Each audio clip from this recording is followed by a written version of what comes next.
goes back. Magnus connects the pawn with c4. Queen. Magnus hits it with a4. Fantastic chess. Pawn takes. Pawn takes. Now, Black was doing completely fine, but the knight is far away from it, and sure, Duda brings the rook, tries to put pressure on the c4 pawn. But look at how Magnus plays. First, bishop a3, keeping an eye on the d6 pawn, maybe c5 at some point. Duda starts to gain counterplay. He says, I'm going to push my pawn. Magnus, you have to defend it. So Magnus defends that pawn.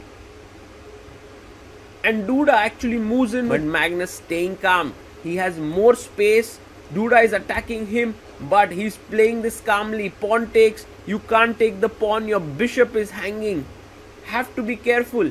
So Magnus keeps the very intricate play by Magnus Carlsen. Rook c7.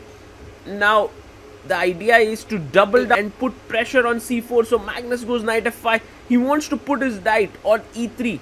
Defend this. Kick the queen off and then win this pawn.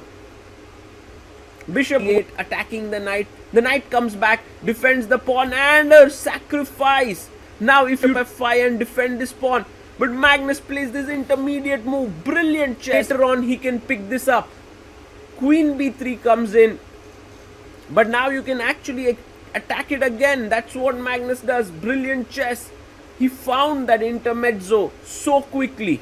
Queen takes c4, and now the queen comes up, and he's doing so well in the position. Bishop f5. Duda wants to support this pawn, but he is a pawn down. He's an exchange down, and now rook more material. Well, Duda has seen this coming. Takes here and takes on d1. Magnus moves his king up.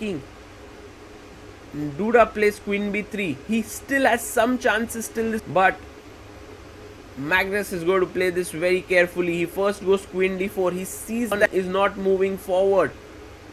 You go queen a4, pinning here. And now rook a7 hanging. Duda plays his bishop. It's possible, but Magnus goes rook a8. The queen comes back. And how do you finish this off? Queen b6 played. d6 because this is a pin. And Duda moves his queen up, but look at this move. Rook takes f8. Magnus finds it if you take with the hit, and you can see that Duda is very upset with himself, but the position was already lost. King h7. Queen comes back on the board, and Duda is